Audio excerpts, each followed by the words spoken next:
Disinilah momen corner set piece FC, corner king FC itu menuai hasil yang sangat mantep, ya kan? Maguire main. Lucu banget itu pas gue liat formasinya MU gak niat menang apa nih? Menang, emangnya fans MU yang murung terus. Mamam tuh Amorim.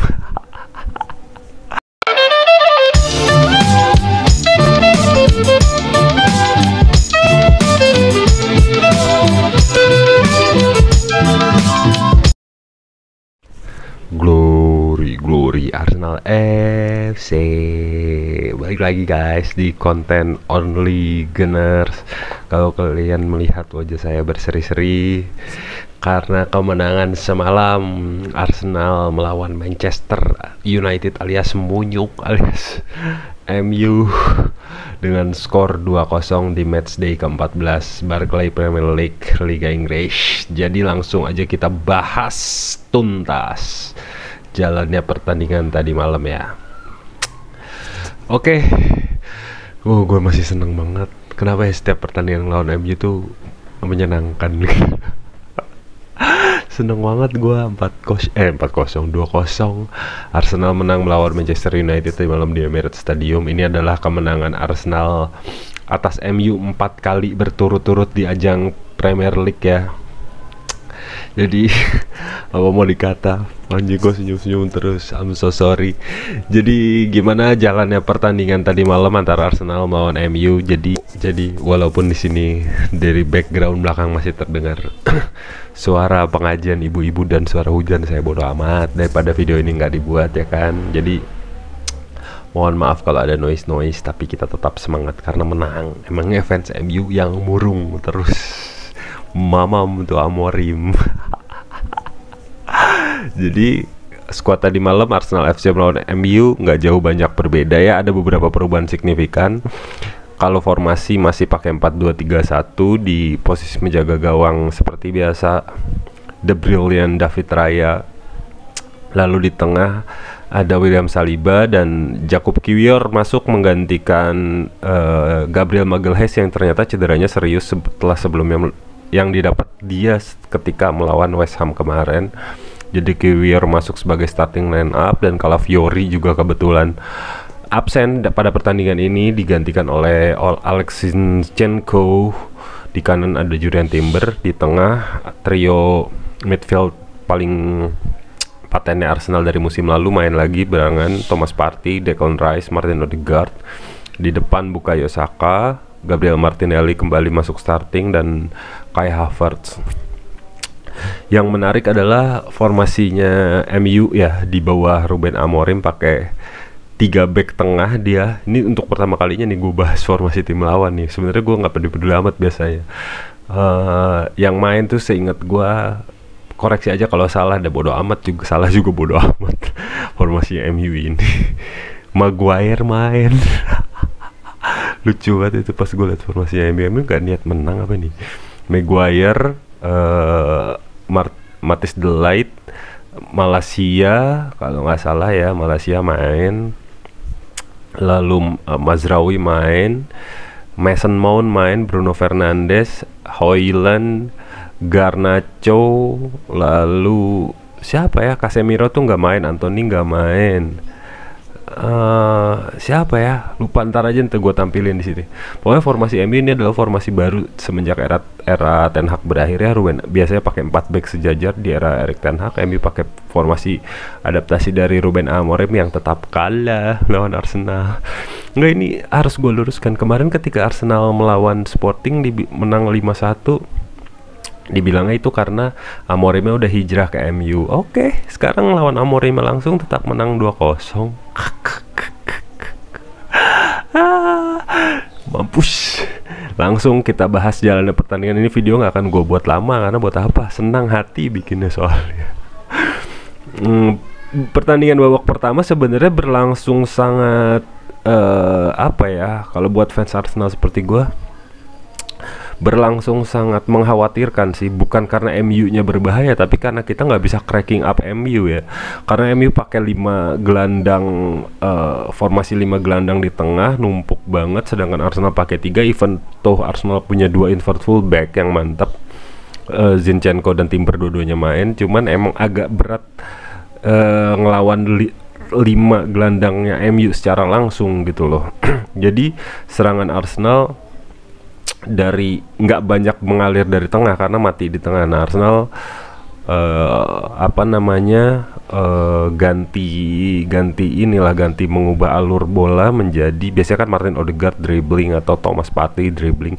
Ini tuh pressing MU juga cukup tinggi pertandingan tadi malam cukup bagus sih menurut gua. Di era Amorim ini pressing MU jauh lebih membahayakan ya, karena pressing MU cukup ketat. Terus kemudian Arsenal juga kalah pemain di lini tengah. Odegaard sampai harus terlalu mundur bahkan. Jadi Arsenal lebih memanfaatkan Gabriel Martinelli dan Saka di sisi sayap ya, dan itu efektif sebenarnya karena ketika MU pressing ke atas dengan 5 gelandang, bagian di lob bola ke depan, Saka sama Martinelli sebenarnya banyak bebas, dan terbukti ada 1 gol yang dianulir dari Gabriel Martinelli. Itu sebenarnya kesalahannya Onana sih, dia tendang bola kena Kai Havertz langsung, kena siapa sih pemain Arsenal di blok gitu pokoknya, Zinchenko atau siapa gitu, atau Declan, langsung dioper ke Kai Havertz di depan, di passing lagi ke Martinelli, gol. Cuman sayangnya itu offside, posisinya Havertz sudah offside duluan. Tapi overall maksud gue pressing Arsenal emang pada dasarnya udah bagus, jadi gue nggak terlalu heran kalau bola-bola kesalahan kiper atau pemain belakang lawan dimanfaatin oleh Arsenal kayak gitu sih sebenarnya. Cuman yang menjadi perhatian gue adalah MU memang berubah banyak, mainnya jauh lebih pede, jauh lebih ngasih pressure ke Arsenal, sehingga Arsenal nggak bisa berbuat banyak apa-apa. Peluang Arsenal memang jauh lebih banyak ya, kayak tendangan ke arah gawang, terus bola-bola mati yang didapat, corner segala macam bla bla bla bla di babak ke-1. Tapi secara ball position Arsenal kalah sama MU di babak pertama ya. Sebenarnya sih hampir 50-50 ya, 48-52 kalau nggak salah. Tapi secara efektivitas serangan Arsenal sangat tidak klinis di babak pertama itu. Jadinya MU juga mungkin fokus MU adalah tidak kalah kali ya di pertandingan ini. Beda mental banget semenjak era Sir Alex ya. Tapi which is itu good ya, Arsenal lagi bangkit-bangkitnya dan MU juga lagi menata mental. Fokus MU mungkin tidak kalah di pertandingan ini. Hasilnya adalah serangan MU pun sebenarnya tumpul. MU juga ketika dapat bola lebih banyak kuasain di lini tengah mereka yang emang numpuk pemain, tapi tidak efektif ke depan gitu loh. Babak pertama kemudian berakhir imbang 0-0. Serangan Arsenal cukup banyak di babak pertama yang membahayakan, tapi balik lagi Gabriel Martinelli itu sangat-sangat tidak klinis. Mungkin dia tuh lebih mirip Darwin Núñez kalau di Liverpool menurut gue. Peluang jadi gini, oke, emang gue seneng ketika Martinelli bikin gol. Gue nggak membuang kontribusinya Martinelli gitu loh. Dia banyak membuat gol untuk Arsenal, gol penting. Tapi peluang dia tidak memanfaatkan bola itu jauh lebih banyak, yang harusnya Arsenal menang secara klinis gitu loh. Itu yang bikin sebel sebenarnya dari Gabriel Martinelli itu, dan terjadi juga di pertandingan ini. Sehingga akhirnya di babak kedua Mikel Arteta mengganti pemainnya, dan satu catatan juga buat Zinchenko. Gue seneng sebenarnya sama Zinchenko tadi malam, mainnya juga lumayan oke. Cuman Zinchenko itu bertahannya nggak sebagus Calafiori gitu loh. Defending dia jelek banget, makanya ketika babak kedua mulai, Mikel Merino masuk, Leandro Trossard masuk. Mikel Merino gantiin Zinchenko. Martinelli juga ditarik keluar, diganti oleh Trossard. Dan disinilah momen corner set piece FC, Corner King FC itu menuai hasil yang sangat mantep ya kan. Gol pertama Arsenal dicetak oleh Jurrien Timber melalui corner yang lemparkan oleh Declan Rice.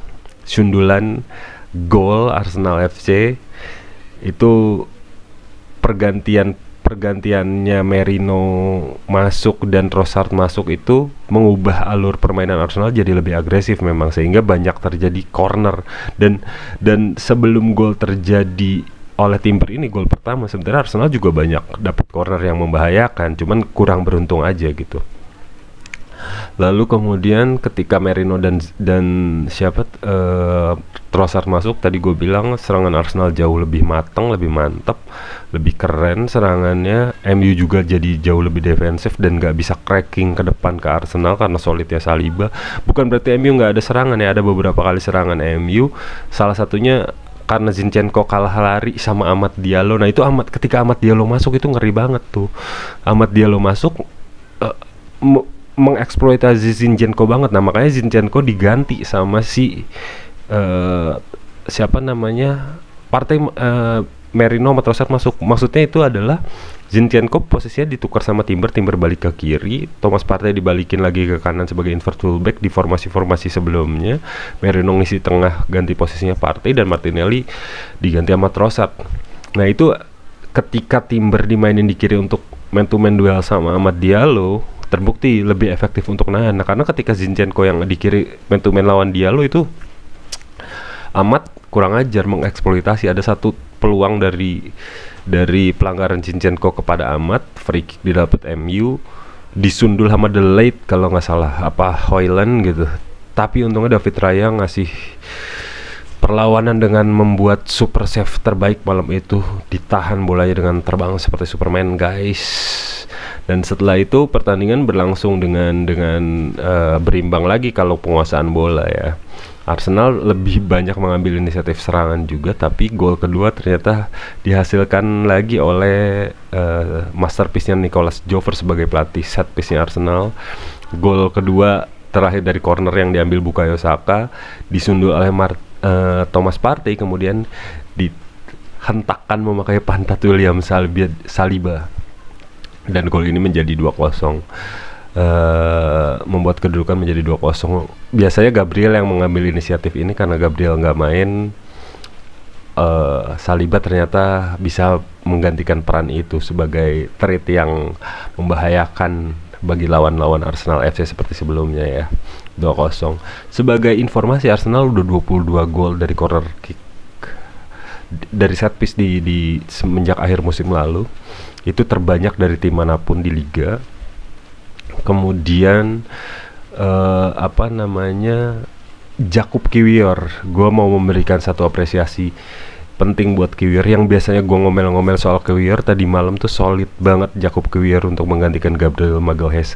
Gue sih berharap sebenarnya Kiwior bisa tetap di performa ini ya, supaya dia bisa menjadi pesaing yang mumpuni bagi Gabriel dan untuk kedalaman skuad Arsenal juga. Karena kalau bermain sebaik tadi malam, Jakub Kiwior gokil sih, interceptnya, duelingnya gokil banget tadi malam. Dan yang nggak kelihatan tapi perannya besar tadi malam seperti biasa Declan Rice bahkan mendapat man of the match di pertandingan tadi malam ya. Sangat worth sih menurut gue.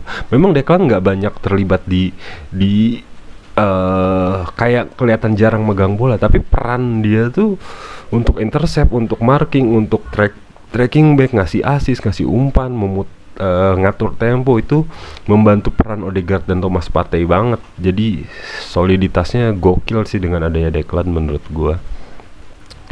Dan satu hal, Arsenal memang kekurangan striker yang sangat klinis ya. Balik lagi, itu masalah Arsenal yang mungkin entah Januari nanti atau musim transfer, musim summer sih, gua rasa Arsenal bakal beli striker yang mantep sih menurut gua, kayak gitu sih. Dan kalau ngomongin Manchester United, gue sebagai penggemar Arsenal dari eranya Sir Alex sama Wenger, sebenarnya gue punya respect yang besar. Gue tuh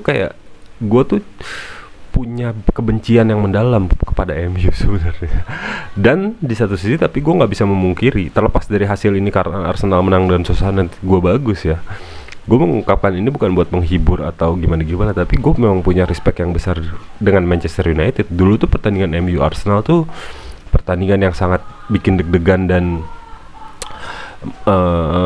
gengsinya tinggi banget di kalangan kita pecinta sepak bola gitu loh. Sekarang sorry tuh saya memang ngedrop, Arsenal yang ngedrop, MU yang ngedrop gitu kan, setelah ditinggal Alex Ferguson dan Wenger gitu loh. Tapi Gua nggak tahu sih, mungkin teman-teman yang progres yang pendukung MU mungkin lebih tahu ya soal Amorim. Kalau gua sih, meskipun Arteta belum ngasih trofi major di Arsenal, gua ngerasa perkembangan yang Arsenal rasakan ketika sama Arteta tuh by mentality memang jauh lebih bagus menurut gua. Belum sebagus ketika era invincible-nya Wenger mungkin, tapi menuju ke sana iya gua rasa. Ya MU sih nggak tahu ya. Kalau gue nggak tahu, tapi menurut teman-teman gue yang penggemar MU sih, masalah MU yang banyak di pemain-pemain senior yang nggak jelas sebenarnya. Dan gonta-ganti pelatih tuh memang bikin pusing sih. Arsenal kan setelah Wenger cuman ganti Unai Emery doang sama Arteta. Kalau MU udah banyak banget kan, David Moyes lah, Louis van Gaal lah, siapa lagi, Ralf Rangnick, Ole Gunnar Solskjaer, Jose Mourinho, Erik ten Hag, dan sekarang Ruben Amorim. Jadi adaptasinya jauh lebih suram sih menurut gue. Dan ini kekalahan pertama di era Amorim ya, yang katanya digadang-gadang sukses. Mampus. Ya itulah, belajar humble. Arsenal juga belajar humble kan kemarin. Sekarang gantian, gantian aja, banter-banteran, nggak usah banyak tersinggung kalian tuh penggemar MU. Kalah aja, terima, nggak usah bawa 20 gelar, bodo amat. Lu punya 20 gelar, 3 champion, bodo amat gue mah. Yang penting lu tadi malam keok gitu aja udah, dibabat abis guys. Sama terakhir kredit buat Nicolas Jover, yang teman-teman udah pada tahu coaching set piece-nya Arsenal FC. Yang gue ngakak nih gini, orang pada bilang Arsenal cuma bisa bikin gol dari corner atau set piece. Itu nggak sepenuhnya salah, tapi kalau lu bilang cuma, gue nggak setuju. Karena kalau itu cuma, semua tim pasti bisa ngelakuin hal yang sama. Tapi ternyata enggak. Manajemen sama sama hasil dari set piece, jelas Arsenal unggul lebih jauh dari tim manapun di Premier League ya soal itu ya. Jadi jangan bilang cuma guys, kalau kalian nggak bisa ngelakuinnya. Oke? Jadi sampai jumpa di konten Only Gunners berikutnya. Glory Arsenal FC.